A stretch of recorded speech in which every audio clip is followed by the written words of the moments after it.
the rumoured announcement of AC Ragnarok being just a few weeks away, I thought I'd talk about a few reasons why Ragnarok absolutely cannot fail.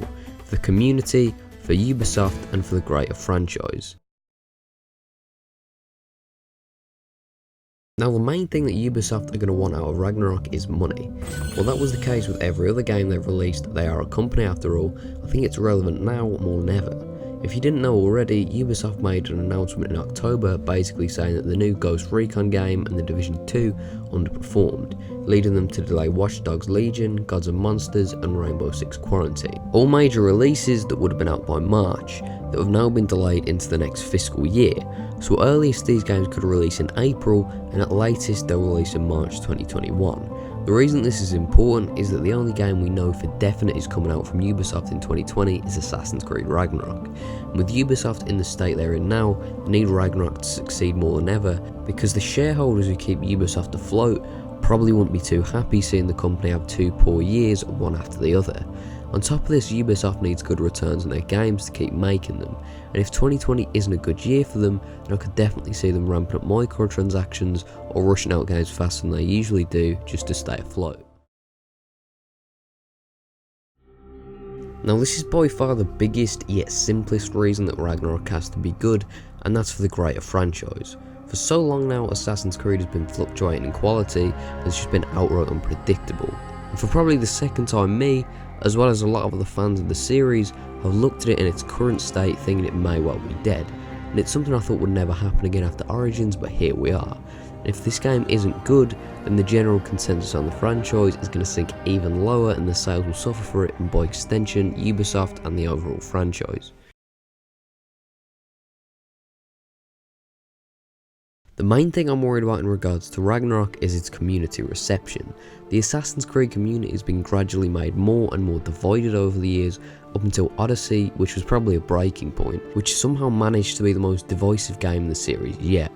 Montreal will have to either please the fans of Odyssey and the new direction that game set the series in, or the people who prefer the older games that focus more on lore and focus on the assassins. And even within those subsets of the community there are further subsets, the people who like the RPG format that Origins began in 2017, and the people who prefer the more linear games of old. Whatever Montreal do, I think it's safe to say a lot of people are going to be upset with it, just because of how many different fans of the series want different things.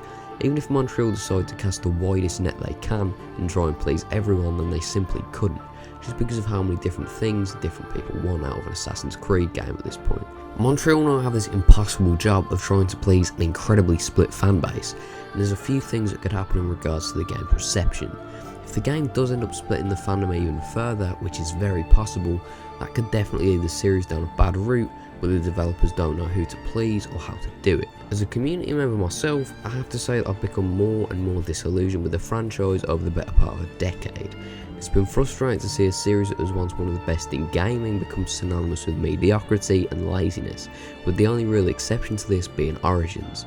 And I feel like now far too many people pat Ubisoft on the back for getting away with the laziest excuses for games possible.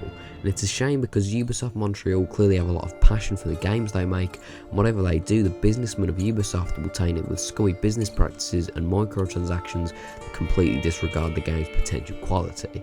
Regardless of microtransactions though, I fully believe Ragnarok can be great, and I really hope that it will be. The sad thing is, no matter how great it is, it won't fully restore my faith in the series, knowing that Ubisoft will likely return to annual releases and force Quebec to make it another game they clearly have no passion for.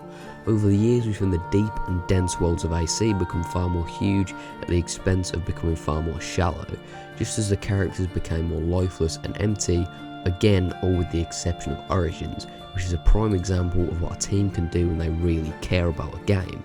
And games like Origins, games like Black Flag, Brotherhood and 2 are what we as fans deserve, and what the excellent source material provided by Patrice Désilets deserve in equal measure. Even a game like Syndicate, which I find quite mediocre, was clearly made with some passion, but if Ubisoft decide to follow the structure Odyssey set in motion, well then the series just might be dead, and that's why Ragnarok cannot fail.